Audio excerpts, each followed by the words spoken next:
আধারের ভ্রুকুটিতে ভয় নাই, মাগো তোমার চরণে জানি পাবো ঠাঁই। যদি এ পথ চলিতে কাঁটা বেঁধে পায়, হাসি মুখে সে বেদনা সব। কত দূর আর কত দূর বলো মা, পথের ক্লান্তি ভুলে স্নেহ ভরা কোলে তব। মাগো বলো কবে শীতল হব, কত দূর আর কত দূর বলো মা। এই গানের লাইনগুলোর সঙ্গে আমরা বাঙালিরা খুবই পরিচিত। এটি মরুতীর্থ হিংলাজ সিনেমায় চিত্রায়িত হয়েছিল, বহু পুরনো সিনেমা, কিন্তু এটি তো আসলে একটি জনপ্রিয় উপন্যাসও বটে। এই উপন্যাসটির যিনি স্রষ্টা অবধূত কালিকানন্দ অবধূত, আজ ভাষা দিবস 21শে ফেব্রুয়ারি আমরা সেই ওনার বাসগৃহে উপস্থিত হয়েছি একটি বিশেষ উদ্দেশ্য নিয়ে। এই দিনটিকে স্মরণ করতে ওনার পৌত্র এখানে পরিবার নিয়ে বসবাস করে। ওনার কাছ থেকে আমরা অবধূত সম্পর্কে অনেক অজানা তথ্য জানব এবং ওই ওনার পৌত্র একজন স্বনামধন্য লেখক, তার কাছ থেকেও তার সম্বন্ধে জানব। চলুন। নমস্কার, আজ ভাষা দিবসের শুভেচ্ছা আপনাকে। আমরা আজকে চলে এসেছি অবধূতের বাসভবনে। এখানে আমরা পেয়ে গেছি ওনার পৌত্রকে। ওনার নাম তারাশঙ্কর মুখোপাধ্যায়। ওনার কাছ থেকে আমরা জেনে নেব অবধূতের সম্পর্কে অনেক অজানা তথ্য। আসুন ওনার সঙ্গে পরিচয় করি। নমস্কার আপনাকে, নমস্কার দর্শকদের। আমি একটুখানি বিস্তারিত বলতে হবে, নাহলে ব্যাপারটা ঠিক বোঝা যাবে না। অবধূত প্রথম জীবনে একজন বিপ্লবী ছিলেন। তারপরে ইংরেজ সরকারের পুলিশের তাড়া খেয়ে উনি গৃহত্যাগ করেন। তখন ওনার সঙ্গে লেখার জগতে কোনো সম্পর্ক ছিল না। তারপর উনি যখন গৃহত্যাগ করে সারা ভারতবর্ষ পরিব্রাজন করছিলেন, তার অনেকটাই আবার খালি পায়ে খালি পায়ে উনি সারা ভারতবর্ষ হেঁটেছেন। সেটা ওনার বিভিন্ন লেখার মধ্যে পরবর্তীকালে লোকে জানতে পেরেছে। তো উনি যখন সারা ভারতবর্ষ হাঁটছেন, এই পিরিয়ডটা হলো 1935 থেকে 1948 পর্যন্ত, এই সময়টা। এইভাবে উনি বিভিন্ন জায়গায় পরিব্রাজন করতে করতে একসময় চুঁচুড়োতে এলেন। চুঁচুড়োতে থাকাকালীন উনি বাড়িটি কিছু টাকা পয়সা অর্থ জোগাড় করে এই বাড়িটা তৈরি করেন। তখন উনি একজন সন্ন্যাসী, কারণ এই পরিব্রাজনের সময় উনি সন্ন্যাস ধর্মে দীক্ষা নেন। সেটা নেন হলো উজ্জয়িনী মহাকালেশ্বর মন্দিরে। এই শঙ্করাচার্যের যে 4জন শিষ্য, তারা 10 নামী সম্প্রদায় তৈরি করেন। এই 10 নামী সম্প্রদায়ের মধ্যে একটা সম্প্রদায় হচ্ছে অবধূত। এই অবধূত সম্প্রদায়ের থেকেই ওনার নাম হয় অবধূত। অ্যাকচুয়াল ওনার আসল নামটা পূর্বাশ্রমের নাম। সন্ন্যাসীরা বলে পূর্বাশ্রম, অর্থাৎ সন্ন্যাস জীবনের আগের জীবন যেটা, সেইটা হলো ওনার যে গৃহী জীবন, অর্থাৎ ওনার লেখাপড়া। উনি কলকাতাতে ওনার জন্ম, এখানে না। তো উনি তখন ওনার নাম ছিল দুলাল চন্দ্র মুখোপাধ্যায়। তারপর উনি যখন সন্ন্যাসী হলেন তখন নাম হলো কালিকানন্দ অবধূত। আর যখন উনি লিখলেন তখন ওনার ওই কালিকানন্দ নামটা উনি বাদ দিয়ে শুধু অবধূত নামে লিখতেন। যখন শুধু অবধূত নামটা সন্ন্যাস জীবনের নাম কালিকানন্দ অবধূত। তো এই প্রসঙ্গে একটা বলে নেওয়া উচিত যে ইদানিং একজন লেখককে, এটা বলা উচিত কিনা জানি না, তবে বলা দরকার। ইদানিং একজন লেখক দেখা যাচ্ছে কালিকানন্দ অবধূত বলে। তো আমার দাদু বলতাম, পিতামহ। তো উনি কিন্তু কালিকানন্দ অবধূত নামে কোশ্চিনকালেও কিছু লেখেন। উনি লিখেছেন অবধূত নাম। ওনার 43টি পূর্ণাঙ্গ গ্রন্থ রয়েছে। এই গ্রন্থগুলো এছাড়া আরো বহু অপ্রকাশিত রচনা, যেগুলো উনি নিজের খেয়ালে লিখতেন বিভিন্ন পত্রপত্রিকায়, সেগুলো বই হিসেবে বেরোয়নি। এই যাবতীয় লেখা এবং কি ওনার চিঠিপত্র অব্দি উনি যেটা সই করতেন এবং ওই বইয়ের উপরে যে নামটা লেখা আছে সেটা অবধূত। দেখুন এখানে যে বইগুলো রয়েছে সবই কিন্তু শুধু অবধূত, কালিকানন্দ অবধূত নয়। যখন ওই মরুতীর্থ হিংলাজ সিনেমাটা দেখেছিলাম, সেখানেও কিন্তু ওই লেখক হিসাবে অবধূত ছিল, অবধূত রচিত, রচিত ওইভাবেই ছিল। আরেকটি সিনেমা হয়েছিল ওই একই বছর, নির্ধারিত শিল্পীর অনুপস্থিতিতে। সেই সিনেমাটা হলো বহুব্রী গল্পগ্রন্থের থেকে নেওয়া হয়েছে। হ্যাঁ, এইখানে এই বাড়িটায় আমরা বসে আছি, এখানে আমি এসেছি, এখানে উনি তো বাস করতেন, এখানে বাস করতেন এবং ওনার যাবতীয় লেখালেখি সব এখানে। হ্যাঁ, সেইটাই একটু আমারও খুব মানে শিহরণ লাগছে যে এখানে এত বড় একজন লেখক, এখানে উনি থাকতেন, এখানেই উনি কর্মকাণ্ড এখানেই করেছেন, কি করেছেন এটা সম্বন্ধে একটু আমার জানতে ইচ্ছা করছে যে কোথায় উনি বসে লিখতেন, আর এই বাড়িটার সম্বন্ধে আরেকটু কিছু আপনি বলুন। 52 সালে বাড়িটার গৃহপ্রবেশ হয়, তখন এখানে নিচে দুটো ঘর ছিল।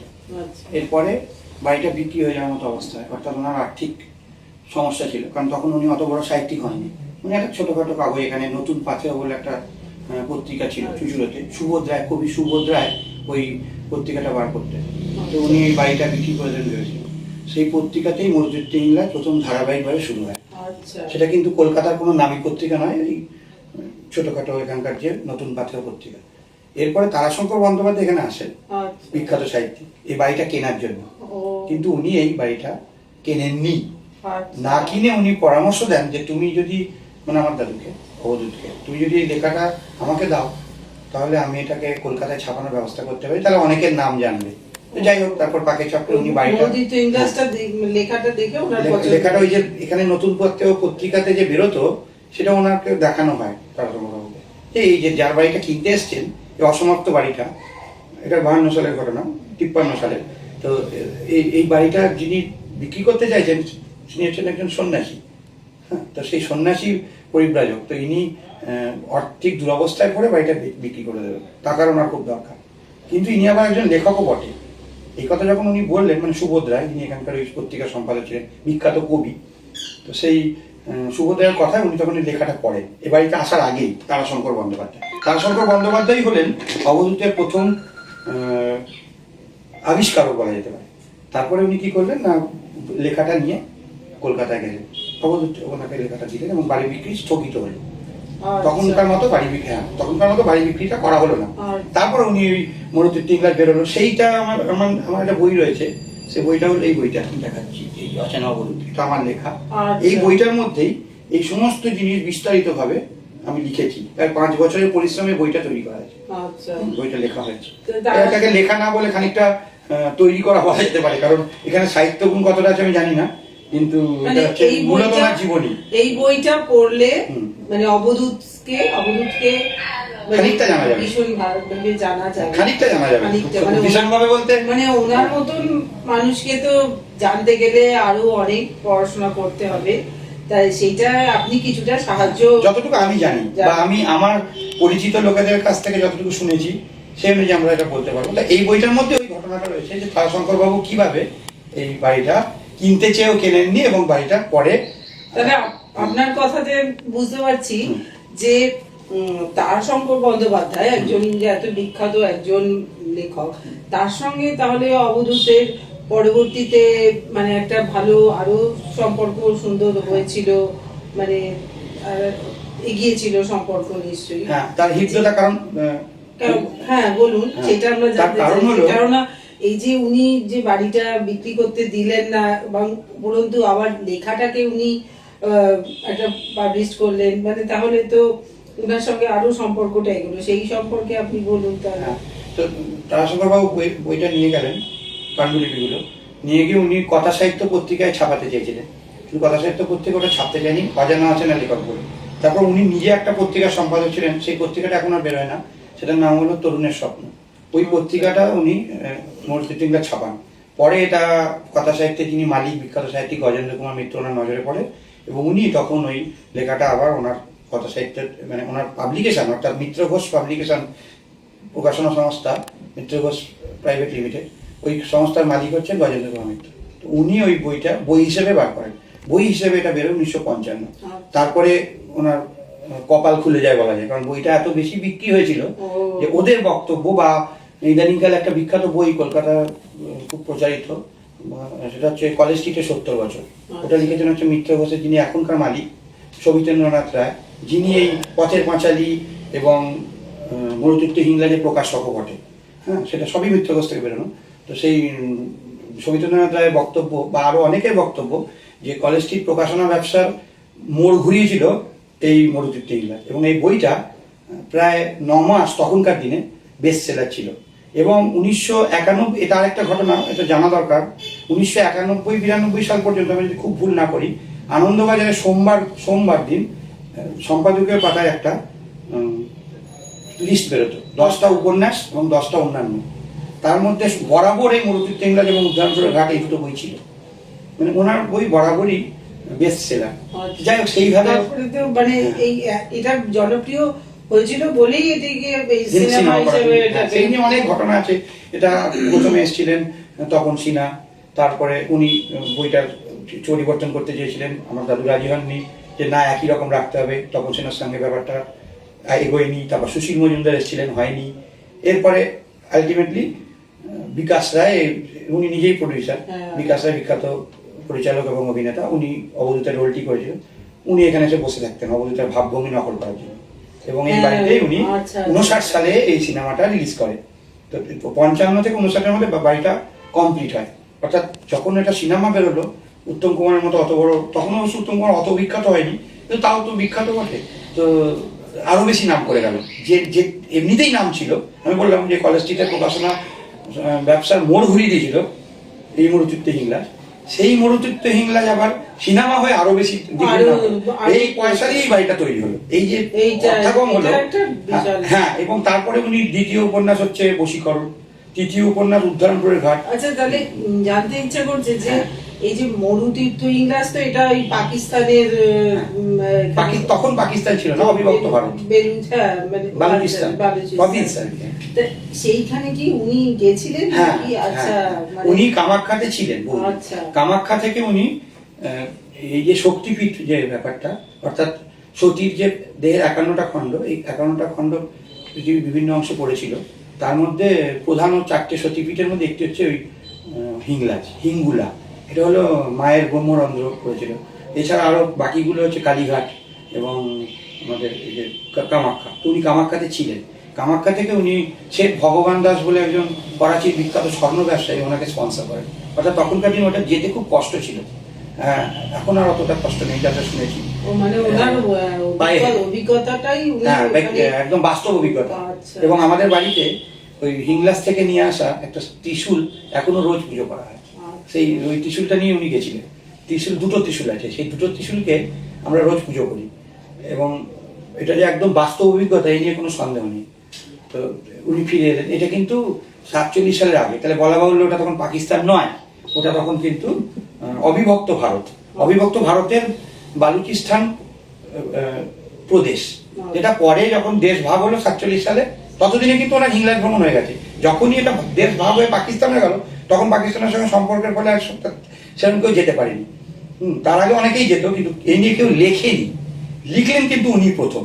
এবং বলা বাহুল্য ওইখানে আমার দাদু এবং ঠাকুমা, অর্থাৎ ওনার যে দ্বিতীয় স্ত্রী ভৈরবী সরোজিনী দেবী, এই দুজন ছাড়া আর কেউ বাঙালি ছিলেন না। অর্থাৎ ওখানে এই মরুতীর্থ ইংলাজ বইটার মধ্যে যতগুলো চরিত্র, প্রায় সবাই অবাঙালি। প্রায় কেন আমি বলছি 100 জনের মধ্যে 100 জন অবাঙালি।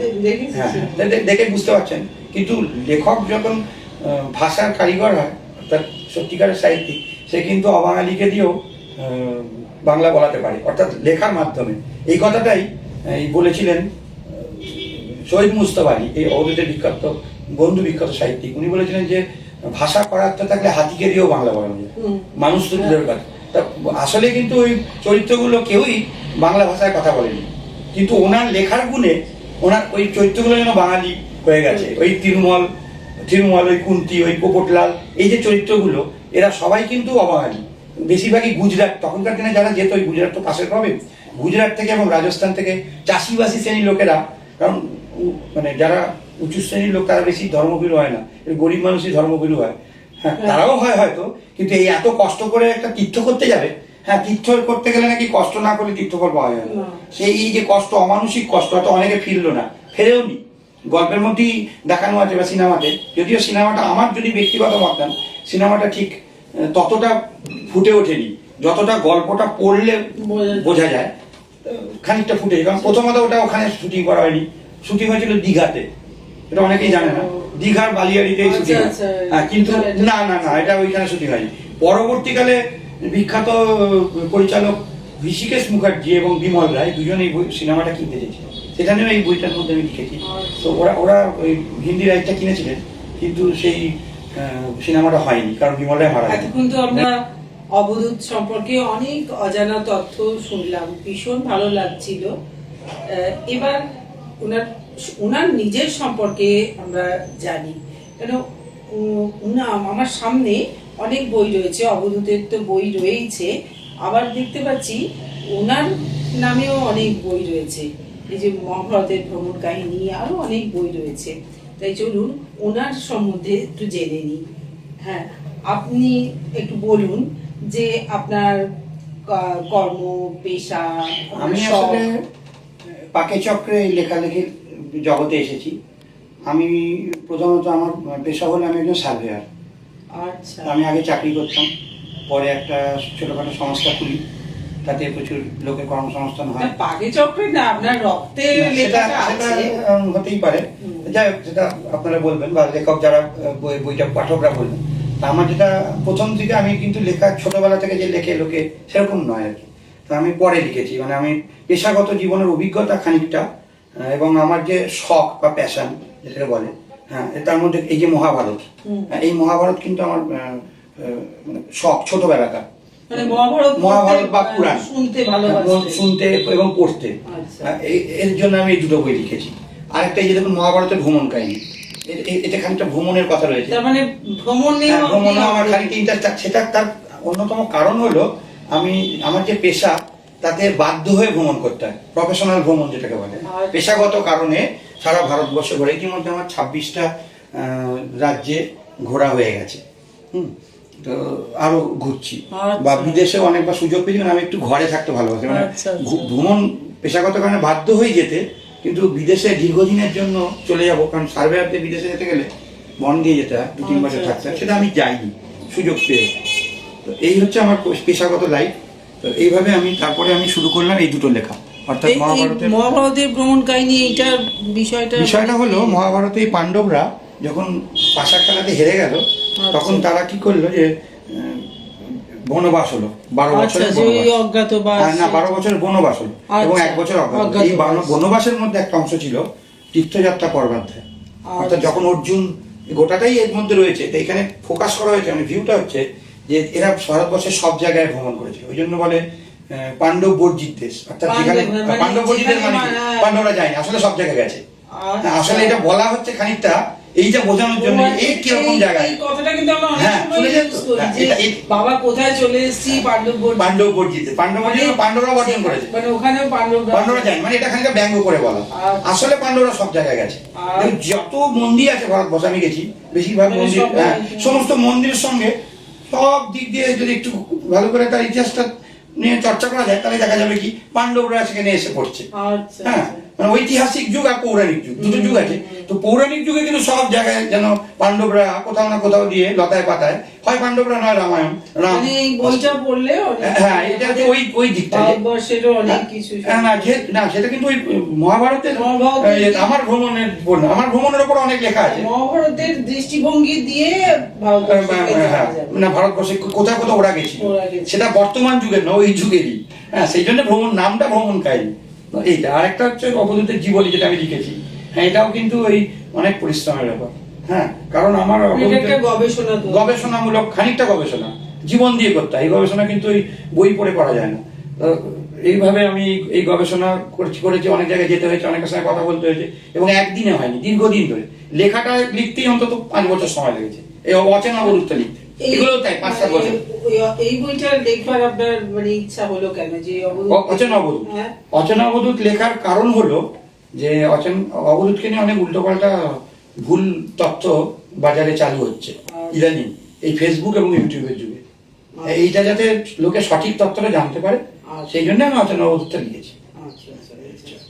আর একটা জিনিস আমার মানে খুব জানতে কৌতূহল হচ্ছে, যে আপনার নামটা তারাশঙ্কর মুখোপাধ্যায়, আবার আপনি আগে গল্প করলেন যে আপনার এই পিতামহ তারাশঙ্কর বন্দ্যোপাধ্যায়ের সঙ্গে তার একটা ঘনিষ্ঠ সম্পর্ক হয়ে গিয়েছিল। তাহলে এই আপনার নাম রাখার পেছনে কি কোনো গল্প আছে? না, এটা আছে কিনা আমি জানি না, কারণ যখন উনি মারা যান তখন আমার বয়স মাত্র 5 বছর। তবে যেটুকু শুনেছি বাবার মুখে তাতে মনে হয় খানিকটা এটা গুরু দক্ষিণার মতো। অর্থাৎ উনি নিজের পৌত্রের নাম সবচেয়ে প্রিয় যে পৌত্র, আমার একটা ভাই আছে, মানে আমরা দুটো পৌত্র অবধূতের, আমার ছোট ভাই, তো আমার ওর নাম শঙ্করসন। তারা শঙ্কর নামটা দিয়েছে খানিকটা ওই গুরুদেবের প্রতি, হয়তো যাকে সাহিত্য লাইনের গুরু বলে মনে করতেন তার প্রতি কৃতজ্ঞতা বশত এটা হতেও পারে। সঠিক কিনা, খুব ভালোবাসার মানুষ ছিল, পছন্দের মানুষ ছিল। ওনার সম্বন্ধে বরাবর তার বিভিন্ন লেখায় আমাদের একটা থাকে যে একটা পছন্দের মানুষ, তাদের একটা ওনার হিংলাজের পরে বলে একটা উপন্যাস আছে, এটাতে মরুদ্যুদ্ধ হিংলা, এরপরে আরেকটা আছে, সেটা খুব একটা বাজারে চালু নয়। হিংলাজের পরে উপন্যাসে কিন্তু তারাশঙ্কর বন্দ্যোপাধ্যায়কে নিয়ে অদ্ভুত স্টাইলে লেখা আছে, ওনার নামটা একবারও ব্যবহার হয়নি। এটা বড় সাহিত্যিকের গুণ, মানে নামটা ব্যবহার না করে তারাশঙ্কর বন্দ্যোপাধ্যায়কে শ্রদ্ধার্ঘ দিচ্ছে। এটা খুব কঠিন এই জিনিসটা তৈরি করা। আপনি এই যে কিন্তু বোঝা যাচ্ছে যে তারাশঙ্কর বাবুর কথাই লেখা, এটা পরিষ্কার বোঝা যাচ্ছে একদম। হ্যাঁ, অথচ নামটা একবার ব্যবহার হয়নি। অদ্ভুত মুন্সিয়ানা, যে আজকের যুগে একদম কি বলবো, প্রায় অসম্ভব, কিছুতেই পারবে না কেউ এই অদ্ভুত মুন্সিয়ানা। না নাম টাম কিচ্ছু বলেনি ওনার। এই মুন্সিয়ানাটা ছিল। আরেকটা মুন্সিয়ানা ছিল যেটা আমার মনে হয় যে নিজেকে হিরো বানাতে চাইতেন না। এটা ওনার বিরাট, এত বড় একটা হিরোইক কাজ। উনি জীবনের সন্ন্যাসী ছিলেন, উনি সেই হিসাবে একটা তো তার বেশিরভাগ ওনার নিজের জীবন নিয়ে লেখা ছিলেন, ওটা ছিল না। লেখকরা তো তাই নিজেকে কম্বিনেশন করে যা নিজে দেখেছে সেটাকেই লেখে। এটাই নিজেকে নিজের চেয়ে বেশি কেউ জানে। সন্ন্যাসী ছিলেন কিন্তু আবার মানে বাড়িতে উনি থাকতেন। হ্যাঁ হ্যাঁ, কারণ অবধূত কথাটার মানে হলো গৃহী সন্ন্যাসী খানিকটা। তো উনি সন্ন্যাস জীবন ত্যাগ করেছিলেন পরে। ওনার মা, উনি যখন এখানে আসেন আবার পূর্বশ্রমের লোকেদের সঙ্গে যোগাযোগ হয়, আমার বাবা আবার ফিরে আসেন। ছোটবেলা উনি বাবাকে ছেড়ে চলে গেলেন। তো তারপর উনি যখন এখানে গৃহী হিসেবে বসবাস করতে শুরু করলেন, উনি গেরুয়া ছেড়ে দিলেন। ছেড়ে দিয়ে উনি আবার ওনার মা যখন মারা যান, অবধূতের মা প্রভাবতী দেবী, উনি যখন মারা যান তখন উনি পৈতে ত্যাগ করে আবার পৈতে নিয়ে আবার নতুন করে গৃহী সন্ন্যাসী হিসেবে নিজেকে তৈরি করলেন। এবং তখন উনি কালী পুজো করতেন। আমাদের বাড়িতে কালী ঠাকুরের মন্দির রয়েছে, সেই ওনার প্রতিষ্ঠিত মন্দির, ওখানে উনি পুজো করতেন। এবং তখন উনি ওই গেরুয়া ছেড়ে দিয়ে সাদা পোশাক করতেন। তখন আর উনি সন্ন্যাসী নন, তো উনি গৃহী তখন। আচ্ছা, আপনি তো একটু আগেই বললেন যে আপনার বাড়িতে মন্দির আছে বহু পুরনো, সেই মন্দির সম্পর্কে একটু বলুন, তাহলে জানতে ইচ্ছা করছে। দাদু এই মন্দিরটা প্রতিষ্ঠা করেছিলেন, মন্দির না বলে গৃহ মন্দির বলা যেতে পারে। তো উনি প্রথম যখন এখানে আসেন তখন কেদারনাথ থেকে একটা শিবলিঙ্গ এনেছিলেন। কেদারনাথের বিখ্যাত সাধক ফলাহারি বাবা শিবলিঙ্গটা দিয়েছিলেন। আর ছিল ওনার সঙ্গে দুটো ত্রিশূল দুটো উনি মরুদ্যুতে হিংলাজে গেছিলেন, হিংলাজ মন্দিরে যাওয়ার সময় ওই ত্রিশূল দুটো নিয়ে আসছেন। আর ওই যে উদ্ধরণপুরের ঘাট ওনার বিখ্যাত, শ্মশানের যে গল্প, শ্মশানের মহাকাব্য করে অনেকে, সেখানে দুটো চিমটে ছিল। ওই চিমটে দিয়ে উনি তান্ত্রিক ছিলেন, সন্ন্যাসী এবং তান্ত্রিক। উনি ওই তন্ত্র সাধনা করতেন। ওই যেখানটা মরা পড়ানো ওটা বলে সেই শয়ের থেকে উনি কাঠ তুলে তুলে এটাকে হোম করতেন। ওই সমস্ত কিছু আমার প্রতিষ্ঠিত। অর্থাৎ ওই দুটো চিমটে, উত্তরায়ণপুরের ঘাট, তারাপীঠে, মহাশ্মশান ইত্যাদি জায়গায় যেখানে যে হোমতে যে চিমটে দিয়ে সেই চিমটে, হিংলাজের দুটো ত্রিশূল, ওই শিবলিঙ্গ, যে শিবলিঙ্গটা কেদারনাথ থেকে ফলাহারি বাবার দেওয়া শিবলিঙ্গ, সেই শিবলিঙ্গটা আলাদা করা যায়, দুটো পার্ট। ওটা রেয়ার শিবলিঙ্গ, বাজারে কিনতে পাওয়া যাবে না, ওটা কিছুতেই পাওয়া যাবে না, যত চেষ্টাই করুন। দুটো পার্টকে আলাদা করা যাবে, নিচের গৌরীপীঠ আর উপরে লিঙ্গটাকে আলাদা করা যাবে। ওটা মাঝে মাঝে আমরা আলাদা করি পরিষ্কার করার জন্য।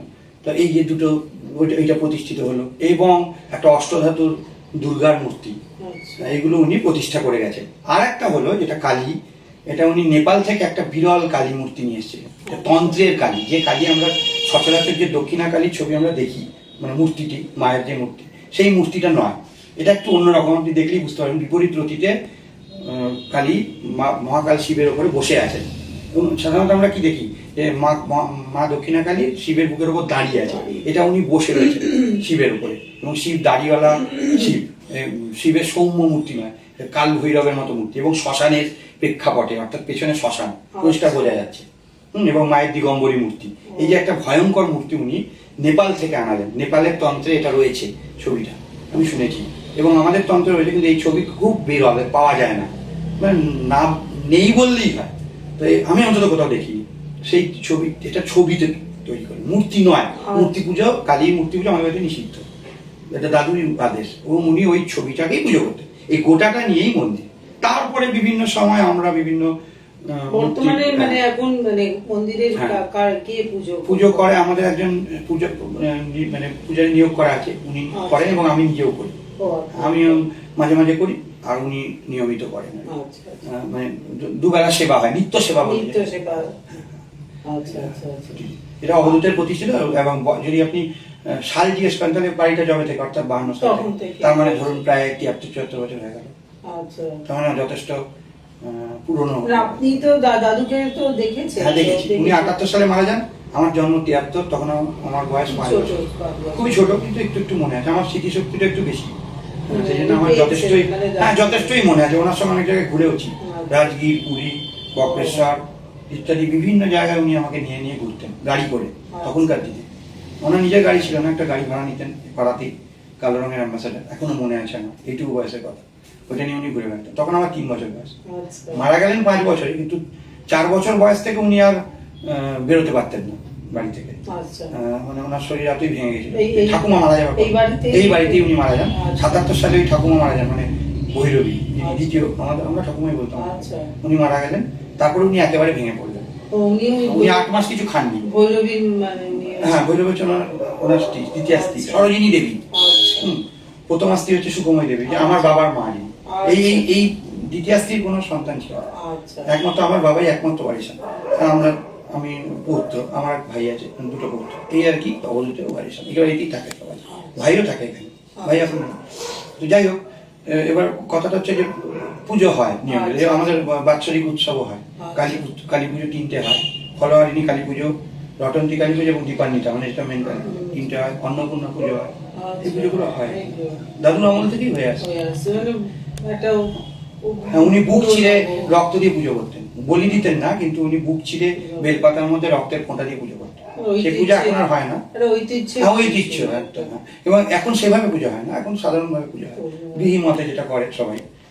বৈদিক মতে, তান্ত্রিক মতে আর পুজো হয় না। উনি তান্ত্রিক ছিলেন, আমরা তো তান্ত্রিক নই, তো এখন তান্ত্রিক মতে পুজো হয় না, এখন বৈদিক মতেই পুজো হয়। এবং পুরোহিত করেন, আমিও করি। বিশেষ দিনগুলোতে তো আমি করি। নিত্য পুজো তো রোজ হচ্ছে, নিত্য সেবা যেটাকে বলে, সেবায়ত। আমরা তো নিজেদেরকে আমরা সেবায়তই মনে করি। আমরা মনে করি না এই বাড়ির মালিক আমরা। বাড়িটার নাম বুদ্ধচণ্ডী মঠ। তার সৃষ্টিগুলোকে বাঁচিয়ে রাখা এবং তার কালী ঠাকুরটাকে জীবিত রাখা, তার সেবা করা, এই হিসেবেই আমি রয়েছি বলি নিজেকে মনে করি। হ্যাঁ, আমি সেবক মনে করি নিজেকে। সত্যি। হ্যাঁ, আপনি কথা প্রসঙ্গে প্রথমে মানে আগেই শুনলাম যে আপনি মানে আগে ছোটবেলা থেকে লেখা নিয়ে এত আগ্রহী ছিলেন না, মানে আপনার তো পেশা সার্ভেয়ার আপনি, তা সেই, কিন্তু আপনার নেশা এখন বর্তমানে লেখা হয়েছে। তা এই যে এই পেশার নেশা এখন দুটো আলাদা হয়ে গেছে আপনার। আপনি কর্মসূত্রে অনেক জায়গায় এবং ভ্রমণের জন্য অনেক জায়গায় ঘুরেছেন, যেটাও লেখার মধ্যে আপনার আছে। তা এই লেখার আর পেশা, এই দুটোকে আপনি নিশ্চয়ই তালমেল করে আপনি এখন চলছেন। তা এই যে এখন আমরা আমাদের জীবনটা, এখন তো মোবাইল সর্বস্ব আমাদের জীবন হয়ে গেছে, তা কিন্তু তারপরেও আপনি এই লেখার থেকেও আপনি আবার এই মানে পেশার মধ্যে থেকেও আপনি আবার লেখাটাকে বেছে মানে আপনি ভাবছেন যে আমি অবসরে লিখবো। কিন্তু এই যে আমরা এখন মনে হচ্ছে যেন পাঠক কমে যাচ্ছে, লেখা বই পড়ছে কম, তারপরে আপনার তাহলে কি মনে হচ্ছে যে বই তাহলে সত্যিই কি পড়ছে? মোবাইল ছেড়ে কি মানুষ বইয়ের দিকে আবার আগ্রহী হচ্ছে? আপনি কি দেখছেন যে বই পড়তে চাইবে, মানে কিভাবে পাঠককে টানা যায়, এরকম কিছু আপনার পরিকল্পনা আছে যে কিভাবে, সেটা একটু বলুন তাহলে। ব্যাপারটা হলো যে আমি একটা পরিকল্পনা করেছি, এই যেটা বললেন, অর্থাৎ এই যে 30 সেকেন্ডের রিল সর্বস্ব, এটা আমার খুব প্রিয় একটা কথা, বলে ফেলি। সেটা হচ্ছে, মানুষ আগে ছিল ভিডিও দেখতে ভালোবাসতো, সিনেমা দেখতে বেশি আগ্রহী, বরাবরই। এটা অনেকে ভাবে যে না বই পড়ছে বলে, আগেকার দিনের লোকেরা খুব বই, আগেকার দিনে বলে আমাদের কাছে আগেকার দিন মানে হয়তো 90-এর দশক, মানে আমার ছোটবেলা না না, এটা বাজে কথা। বই বরাবরই কম লোকই পড়ে, এটা কিন্তু ঘটনা। কখনো কম লোকই পড়তে হয়, যারা ভালোবাসে তারা পড়ে। আমরা আগে পয়সা দিয়ে কিনে বই পড়তে পারবো না, হয়তো লাইব্রেরিতে পড়তাম, কিন্তু এখন জানো পরিস্থিতিটা আরো ভয়ঙ্কর হয়েছে। কারণ তখন লোকে বইয়ের বিকল্প যেগুলো, যেমন নাটক দেখা, সিনেমা দেখা, এইগুলো, হ্যাঁ সেইগুলো কিন্তু একটুখানি খরচা করে করতে হতো। এখন সব ফ্রিতে, মানে লোকে মনে করছে ফ্রিতে, আসলে মোবাইলে রিচার্জ করলেই, মানে ইন্টারনেট যখন সহজলভ্য হয়ে গেছে, এই ভিডিও দেখার দিকে চোখে ঝুঁকছে, ইউটিউব, ফেসবুক। এবার সেটা আবার ক্রমশ ছোট হচ্ছে। এর থেকে প্রমাণ হচ্ছে যে লোকের ধৈর্য ক্রমশ কমে যাচ্ছে। বা আজকালকার লেখকদের আমি একটা দেখেছি প্রবণতা, যে বইয়ের মধ্যে প্রচ্ছদটা নাকি ভালো করতে হবে, তা নইলে চলবে না। তারপরে অদ্ভুত অদ্ভুত যুক্তি, সব অদ্ভুত কথা, লোকে নাকি হয়তো তাই, হ্যাঁ, ওই প্রচ্ছদ দেখে বইটা তোলে। অথচ দেখুন রবীন্দ্রনাথের এত বই আছে, বা বিশ্বভারতী থেকে এত বই বেরিয়েছে, বা ভালো ভালো বই, প্রচ্ছদ বলে কিছু নেই, লাল চামড়া বা একটা সাদা প্রচ্ছদ করে শুধু সোনার জল করে লেখা।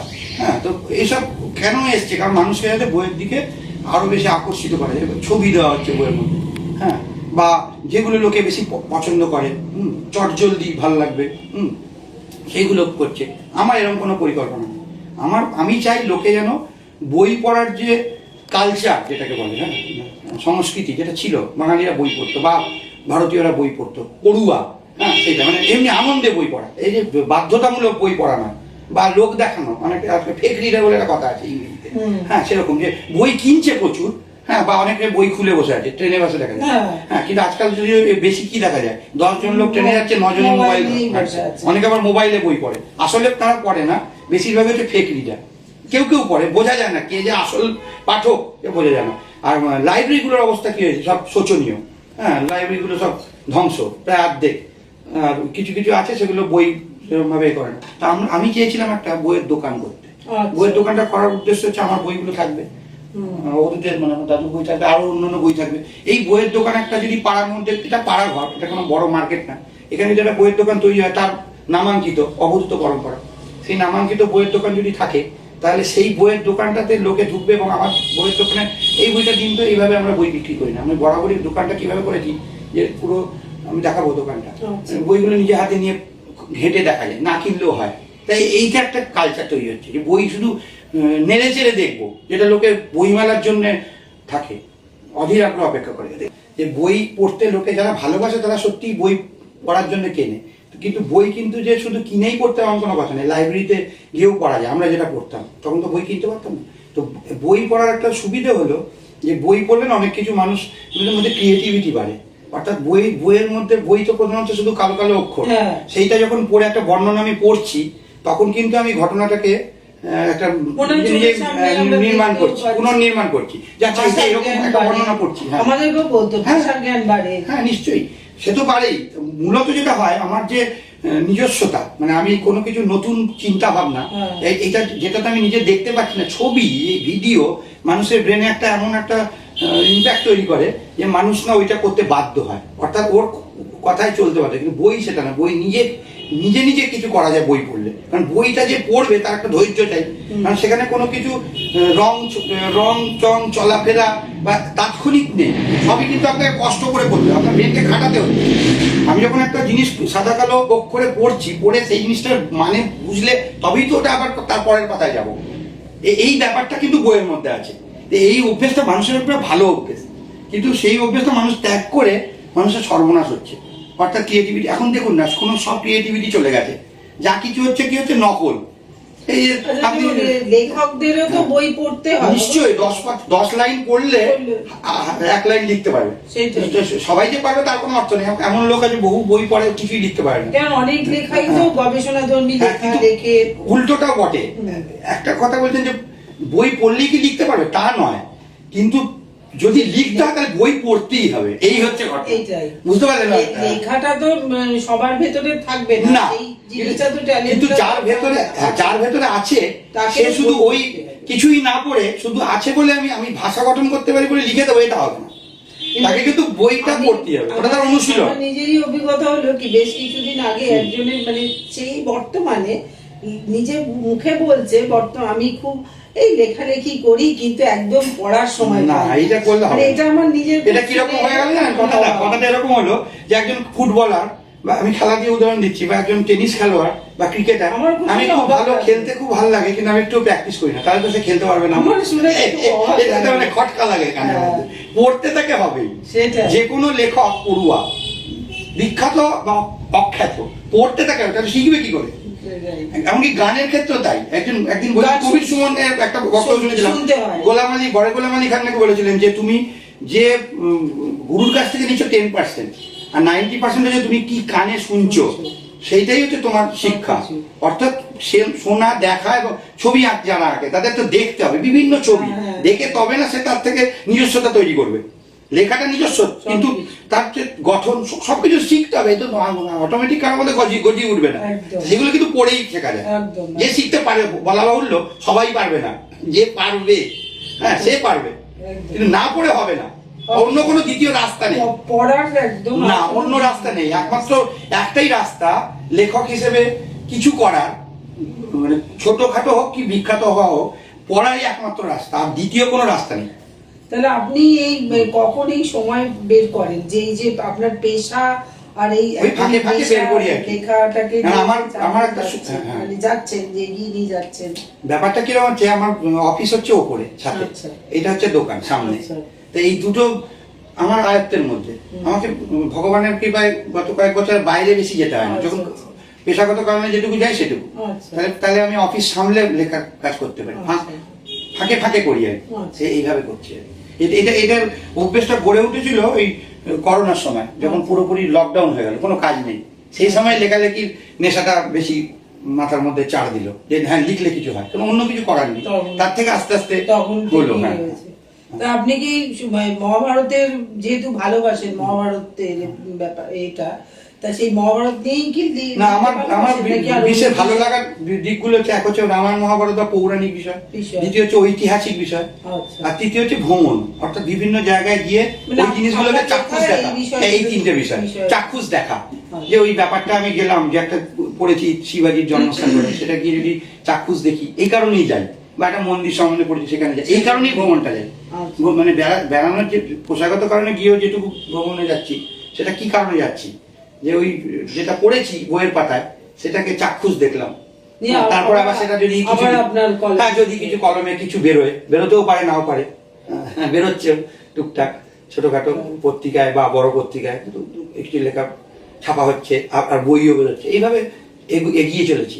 এটা একটা, কিন্তু গোটাটাই পয়সা রোজগারের জন্য নয়, গোটাটাই কিন্তু শুধুমাত্র আনন্দে, নিজের মনে হ্যাঁ লিখে যাচ্ছি। যদি কেউ পড়ে, লেখাটা আপনার সময় একমাত্র বলবে যে লেখাটা ভালো হয়েছে কিনা।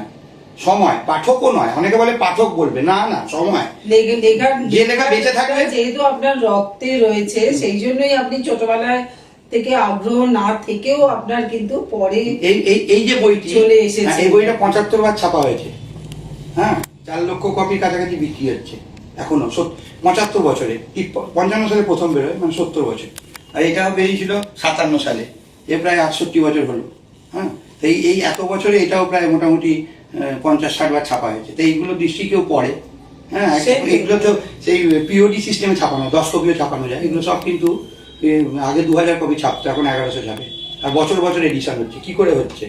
এমনি তো এটা কিন্তু বেঁচে থেকে প্রমাণ করেছে যে না, শুধু পড়ছে নয়, বেঁচে আছে। অনেক বই পড়ে আবার ফেলে দেয়, বুঝলে, মানে কিছুদিন পড়লো তারপর আর পড়লো না, সেইটা যেন না হয়। লেখকের আসল পরিচয় হবে কালের কষ্টিপাথরে যাচাই হবে, যে কতদিন ওই লেখাটা বেঁচে থাকলো, পুরনো বেঁচে থাকলো। তাতে টাকা করতে পারলো না, হয়তো ভ্যান গগ না খেয়ে মরেছিল, নিজে আত্মহত্যা করেছিল। এখন তার ছবিগুলো কত কোটি টাকায় বিক্রি হচ্ছে, তিনি যে দেখবেন তার তো মানে নেই, সে তো দেখার জন্য কিছু করছে না। আমি তা বলে নিজেকে কোনো বড় সাহিত্যিক বলছি না, কিন্তু আমার কাজ লিখে যাও, আমি লিখবো, তাতে কেউ পড়লো না পড়লো আমার কিছু করার নেই। আর আজকাল যেটা হয়েছে যে বরাত দিয়ে লেখা, এটা সর্বনাশ করছে লেখকে, যে অমুক জিনিসটা লিখুন, এতখানি লিখুন, এইভাবে লিখুন, এটা এইভাবে লেখা হয় না বলে আমি মনে করি, আমার ক্ষুদ্র বুদ্ধিতে। লেখক নিজের আনন্দে লিখবে, তবে সেটা ছাপার যোগ্য হলে ছাপা হবে, নইলে সেটা নষ্ট হয়ে যাবে, ফেলে দেবে। এই হচ্ছে ব্যাপার। নজরুলের অধিকাংশ কবিতা উনি ফেলে দিলেন। লেখককে বেঁধে দিলে তো না, কোনোদিন হবে, কোনো বড় লেখককে বা ছোট লেখককেও বাঁধা যায় না, মারলেই সেটা আর লেখা থাকবে না। তার সৃজন হ্যাঁ সেটা এটা আবার হয় নাকি কখনো, সেটা তো পয়সা রোজগারের জন্য লেখা হয়ে গেল, এই হচ্ছে ব্যাপার। আজকে 21শে ফেব্রুয়ারি ভাষা দিবস। প্রথমেই বলেছিলাম যে এই দিনটিকে স্মরণ করে আমাদের যে আজকের অনুষ্ঠান, এই অনুষ্ঠানের একটি বিশেষ কারণ আছে, সেই প্রসঙ্গে নিয়ে আসি। হ্যাঁ, আপনি বলুন, সেই প্রসঙ্গটাই আপনিই শুরু করুন।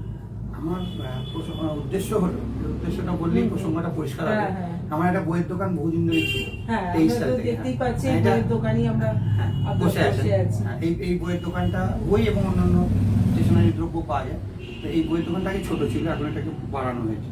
তো এটা 23 সালে প্রথম আমরা চালু করি। এটা আমার স্বর্গত পিতামহ অবধূত, যাকে নিয়ে এতক্ষণ আলোচনা হচ্ছিল, তার নামে অবধূত পরম্পরা। পরম্পরা অর্থে যে তার পরবর্তী প্রজন্ম তার এই বই সংক্রান্ত বিষয়গুলোকে এগিয়ে নিয়ে চলেছে। এই জন্য প্রকাশক ও পুস্তক বিক্রেতা, আমরা তার বিভিন্ন বই এবং আমার লেখা বই এই প্রকাশনা থেকেই বার করি। এরপরে এই ব্যাপারটাকে আরো একটু এগিয়ে নিয়ে যান, বহুদিনের একটা ইচ্ছা আজ পূরণ হতে চলেছে। সেটা হলো এই বইয়ের মানে দোকানটিকে একটা অনলাইন প্ল্যাটফর্মে নিয়ে যাওয়া। এটার নাম আমরা দিয়েছি বই খামার।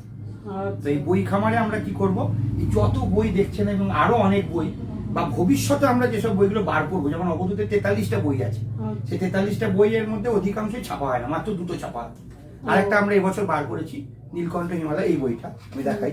এই বইটা আমরা এবছর এই পাবলিশিং থেকে বার করেছি, আমাদের নিজস্ব পাবলিশিং থেকে। এটা আগে ছাপা হতো, কিন্তু এখন হয় না। হীরক জয়ন্তী সংস্করণ 1965-তে বেরিয়েছিল, সেই হিসেবে 2025 মানে গত ডিসেম্বরে, তার মানে এটা 60 বছর হলো হীরক জয়ন্তী সংস্করণ। তো এটা বার করলাম। এই পরিকল্পনার বাকি অঙ্গ হিসেবে বাকি যে 40টা বই থাকবে, 43 মানে 3টে হলো, উত্তরণপুরের ঘাট মসজিদ বেরোয়, আর এটা বেরোচ্ছে এখন, আর মানে বেরিয়ে গেছে। আর বাকি যে বইগুলো, বাকি 40টা বই আমরা ধাপে ধাপে বার করবো এই বই খামারের মাধ্যমে। এছাড়া অন্য লেখকরা যারা বই ছাপাতে ইচ্ছুক, মানে সবাই নয় বলা হলো, তার বইয়ের মানে তার লেখার মধ্যে কোয়ালিটি থাকবে, সেই ধরনের লেখা আমরা ছাপবো। আর তার থেকেও বড় কথা, আমরা একটা পত্রিকাও বার করবো। এই সমস্ত আমাদের পরিকল্পনা। আর বই খামারের উদ্দেশ্য হলো, প্রধান উদ্দেশ্য হচ্ছে এই বইগুলোকে দেশ বিদেশের পাঠক যারা এই দোকানে আসতে পারছে না, তাদের কাছে পৌঁছে দেওয়া। তাই জন্য আমরা এই অনলাইন ই-কমার্স সিস্টেম, মানে অনলাইনে বইগুলো দেখা যাবে, তার প্রচ্ছদটা, তার প্রথম পাতা। এখন মানুষ অনলাইনে বেশি সময় কাটায়। স্বাচ্ছন্দ্য হচ্ছে বড় কথা। মানুষের সারা দিনের মধ্যে যে সময়টা ব্যয় করে নিজের কাজ ছাড়া, সেই সময়টা বেশিরভাগটা অনলাইনে। তো অনলাইনে ব্যয় করার সময় ঘাঁটতে ঘাঁটতে নজরে পড়ে যাবে। অন্তত যারা এই বিষয়ে ইন্টারেস্টেড বই নিয়ে, তারা তো বই নিয়েই ঘাঁটবে, তখন তারা এই বই খামার দেখতে পাবে। নামটা আমরা মস্তিষ্ক প্রসূত বই খামার, অর্থাৎ বই তৈরি হয় বা বইয়ের চাষ হয়। হ্যাঁ, বইয়ের চাষই তো বলা যায়। খামার বাড়িতে কি হয়, বই নিয়ে নাড়াচাড়া করা যায়। খামার বাড়িতে যেটা হয় আর কি, এখানে অনেকটা সেরকম, যে বই আমি নাড়াচাড়া করতে পারবো, ইচ্ছে মতো দেখতে পারবো, বসে পড়তে পারবো, সে ব্যবস্থাও রাখবো। হ্যাঁ, সেগুলো হচ্ছে সবই লাইভ। কিন্তু ওই অনলাইনের মাধ্যমে সেটা সম্ভব নয়। অনলাইনে অর্ডার দিলে বইটা আমরা পাঠিয়ে দেবো, হ্যাঁ, নির্দিষ্ট মূল্যের বিনিময়ে। চেষ্টা করবো যতটা সম্ভব ছাড় দেওয়া যায়, যতটা সম্ভব কম মূল্যে পাঠকের হাতে তুলে দেওয়া যায়। আমাদের বইগুলো তো বটেই, বা অন্যান্য যেসব বই স্বল্প মূল্যের বই, কিন্তু তার মধ্যে একটা বিশেষ কোয়ালিটি রয়েছে, ভালো বই। এমন তো বহু বই আছে যাদের কপিরাইট শেষ হয়ে গেছে, যেসব লেখকদের সেসব বই বেরোচ্ছে নতুন করে, সেগুলোর মধ্যে ভালো বই বেছে বেছে বিক্রি করা। হ্যাঁ, বা ধর্ম পুস্তক, যেগুলো আজকাল ক্রমশ লোকের কাছে আজকাল কেউ খুব একটা পড়তে চায় না, প্রচারের। এইটা যেহেতু বাংলা ভাষা দিবস, মাতৃভাষা দিবস, সবাই জানে যে আজকে এই বাংলা ভাষার জন্য কিন্তু প্রাণ দিয়েছিল শিলচরে এবং বাংলাদেশে। হ্যাঁ, যেটা আধুনিক বাংলাদেশ, তখন ছিল পূর্ব পাকিস্তান চালু হচ্ছে। সেই দিনে এই দিনটা আমার মনে হয়েছে, এই দিনটা হচ্ছে এই দিনটাকে বেছে নিয়েছি। এই দোকানটা দেখা যাচ্ছে ইংরেজি বাংলা বিভিন্ন বই, ওনার বই তো আছেই। তো এই ধরনের বই আমরা এখানে পাবো। আর ধীরে ধীরে এটা গড়ে উঠবে। একসঙ্গে সব বই আমরা আপলোড করতে পারবো না, ধীরে ধীরে গড়ে উঠবে। এটা আমাদের এখন প্রসেস চলতেই থাকবে। হ্যাঁ, 21শে ফেব্রুয়ারি আজকে শুভ দিনে আমাদের সবচেয়ে বড় কথা, অবধূত পরম্পরার উদ্বোধন হয়েছিল আজ থেকে ঠিক 4 বছর আগে, 23 সালে। তখন আমার 22 সালে, তখন আমার মা বেঁচে। সেই সময় অবধূত পরম্পরা ওয়েবসাইটটির উদ্বোধন হয় 21শে ফেব্রুয়ারি। আজকে ঠিক 4 বছর পরে আমার মা আর বেঁচে নেই। হ্যাঁ, উনি 24 সালে স্বর্গত হয়েছেন। এই মায়ের ছবি। তো সেই মা যে যিনি দিনটা দেখে যেতে পারলেন না, তো আমাদের কিন্তু পুরোনো একটা এ প্রসঙ্গে আমার একটা কথা বলতে ইচ্ছে করছে। আমাদের একটা বইয়ের দোকান ছিল কলকাতা, সেই বইয়ের দোকানটার নাম ছিল বুক ব্রিজ। সেই দোকানটা পরে হিসাবচন্দ্র নাগ, অঙ্কের বই লেখক, উনি কিনেছিলেন আমাদের কাছ থেকে। পরে উনি ওটা বিক্রি করলেন, ওটার নাম নাগ বুক হাউস। বইয়ের দোকানটা ছিল কালীগঞ্জে, চারু মার্কেট। সেখানে আর বইয়ের দোকানে সেখানে বহুতল হয়েছে, বই এভাবে হারিয়ে যাচ্ছে। হ্যাঁ, সেটা কিন্তু খাঁটি বইয়ের দোকান। এখন এখানে কিছুটা অন্যান্য জিনিস রয়েছে, যদিও অনলাইন প্ল্যাটফর্মে শুধু বই থাকবে। বাকি অনেকে চায়, বাচ্চারা চায় পেন, খাতা, প্রজেক্টর আইটেম এসব বিক্রি হয়। হ্যাঁ, তার সঙ্গে বই, মূল উদ্দেশ্য কিন্তু বইকে বইয়ের দোকানে থাকে। আমরা এমনি অনেক না, বইয়ের দোকান খাঁটি আগেকার দিনে থাকতো না, এখন কিন্তু বইয়ের রাখতে বাধ্য হয়, দেখেছি লোকে। কিন্তু আমি 3 বছরে যাতে দেখছি এই দোকানটা করে, তাই উৎসাহিত হয়েছি যে বই কিন্তু লোকে কিনছে, রীতিমতো উৎসাহ বাড়ছে। লোকে আগে একটা অন্য কিছু উপহার দিত, এখন দেখছি আমার দোকানটা হওয়ার পরে অন্তত আশপাশের লোকেরা সবাই বই উপহার দিচ্ছে। এটা দেখি, এটা তো একটা দিলে তো নেড়েচেড়েও দেখবে। আস্তে আস্তে আগ্রহ তো একদিনে গড়ে ওঠে না, কিন্তু ভালোবাসা জিনিসটা, যে কোনো ভালোবাসা হোক, সেটা কিন্তু একদিনে হয় না।